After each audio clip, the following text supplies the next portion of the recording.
Hello everyone, কেমন আছো? আশা করি সবাই ভালো আছো। রূপা কিচেন কুইন তরফ থেকে সবাইকে স্বাগত।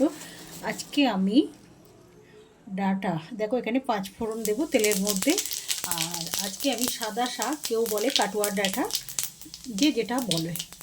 আমি বলি সাদা শাকের ডাঁটা। আজকে চিংড়ি মাছ দিয়ে রান্না করবো, একদম সিম্পল, গরমে একদম সাদা মেটা রান্না হবে। তোমরা প্রত্যেকে দেখো। আর এটা একবারও হলে, একদিনের জন্যেও হলে এটা করে খাবে। এবার আমি দেখো পাঁচ ফোড়নের উপরে আমি এবার ডাঁটাটা দেব।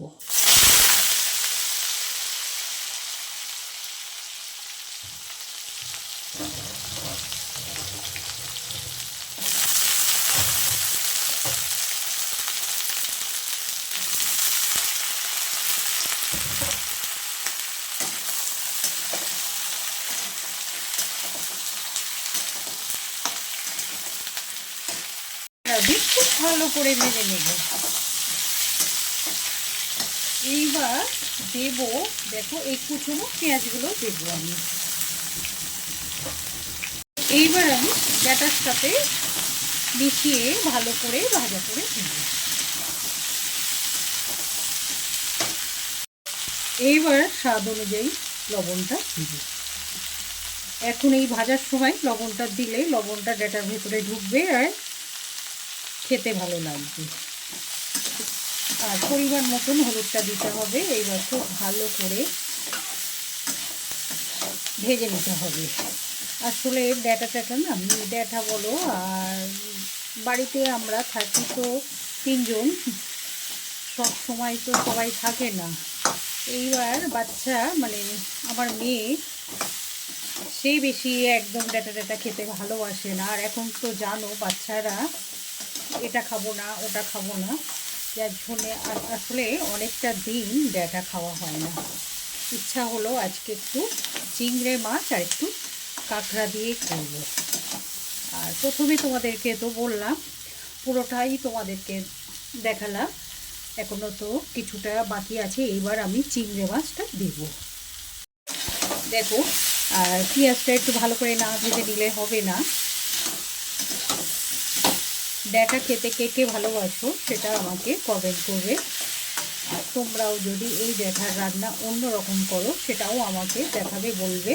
আমিও সেটা একবার হলে করে খাবো, দেখবো তোমাদের রান্নাটা কেমন লাগছে। ভালো তো লাগবেই। আর হাত পাল্টিয়ে খেতে তো সবারই ভালো লাগে না, যার জন্যে তোমরাও বলবে, তোমাদের রান্নাটাও আমি করবো। যেটা দেখো এখানে চিংড়ি মাছ কাটা আছে, খোসা ছাড়ানো। এইবার চিংড়ি মাছটার ভিতরেও একটু লবণ দেব আর একটু হলুদ দেব।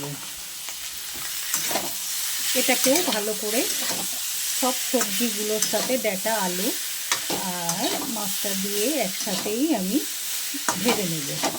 আর একসাথেই ভাজাটা হয়ে যাচ্ছে, তোমরা তো দেখতে পাচ্ছ। এখানে মশলা বাটা আছে, এখানে আছে তোমার পোস্ত বাটা, সর্ষে বাটা, আর আছে কাঁচা লঙ্কা, আর একটু দিয়েছি চার মগজ, একটু দিয়েছি, সব রকম একটু একটু করে দিয়েছি, একটু আদা বাটা, সব রকমই দিয়েছি। আজকে আমি প্যাকেটের কোনো মশলা, কেনা মশলা ব্যবহার করব না। নিজের হাতে যেগুলো বানিয়েছি সেগুলোই ব্যবহার করব। আর এই গরমে প্যাকেটে কেনা মশলা না খাওয়াই ভালো। নিজেরা বানাও আর সেটা দাও, সেটা খুবই টেস্টি, খেতে ভালো হবে আর উপকারও হবে। দেখো এটাকে খুব ভালো করে আমি কষিয়ে নেব। এবার এই মশলাগুলো দিয়ে, আর 5 ফোড়ন দিয়েছি। আর সব সময় মাথায় রাখবে, চচ্চড়িতে একটু 5 ফোড়ন দিলে, ফোড়ন দিতে হবে 5 ফোড়ন আর একটু শুকনো লঙ্কা, সেটা খেতেও ভালো লাগবে, টেস্টি হবে। পাচ্ছ কাঁকড়া কষানোটা দিয়ে দেব।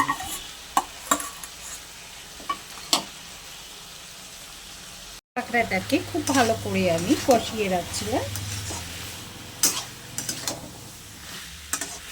এইবার ডাঁটার সাথে মিশিয়ে দিলাম, আর তার সাথে তো চিংড়ি মাছ আছে। আর দেখো খেতে কেমন লাগবে সেটা তো তোমরা বুঝতেই পারছো। আর ড্যাটা এইভাবে করলে না দারুণ লাগবে খেতে। দেখো, কেউ মাছের মাথা, চিংড়ি মাছ, কাঁকড়া, আবার কেউ নিরামিষ, যে যেটা খেতে ভালোবাসো। আর কি বলো তো, হাতের কাছে রান্না। আর আমি তো সবসময় বাঙালির রান্না করি। এইভাবে করবে, দারুণ লাগবে খেতে। একটু ভাজা মশলা দেব, আর সেটা আমার নিজের হাতে বানিয়ে রাখছি, সেটা এখন না, নামানোর আগে দেব। দেখো, আর চিংড়ি মাছ মানেই স্বাদ বেড়ে যাওয়া, আর বাঙালি মানেই চিংড়ি মাছ। দেখো, আমরা সবাই বলো চিংড়ি মাছ খেতে ভালোবাসি, আর বাঙালিরা ভীষণ পরিমাণে চিংড়ি মাছ খেতে ভালোবাসে। আর চিংড়ি মাছ যাতে দেব তাতেই টেস্ট। দেখো, তুমি শাক খাও, শাকের সাথে একটু চিংড়ি মাছ দেবে, দারুণ টেস্ট। আবার এই দেখো ডাঁটা চচ্চড়ি, তুমি যে কোনো ডাঁটা চচ্চড়ির মধ্যে একটু চিংড়ি মাছ দেবে, খেতে বেশ ভালো লাগবে। আর সব দেখবে, ছোট থেকে বড়, বড় থেকে বুড়া, সব হাত চেটে, আঙুল চেটে চেটে পুটে খাবে। দেখো, তোমরা তো দেখতেই পাচ্ছ ডাঁটাটা কেমন লাগছে, আর খেতে কেমন লাগবে সেটা তো ঝটপট করে তোমরা আমাকে কমেন্ট করতেই পারো। ব্যাস, এইবার একটু আমি জল দেব। এটা করব, সেটা হচ্ছে জল দেওয়ার পালা।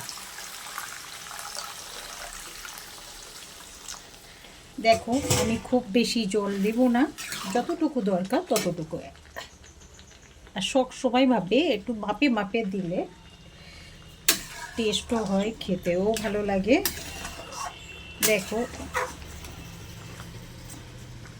আমি এই ডাঁটাগুলো একটু সেদ্ধ বাকি আছে, সেদ্ধ হওয়ার জন্যেই আমি এই জলটা দিয়েছি।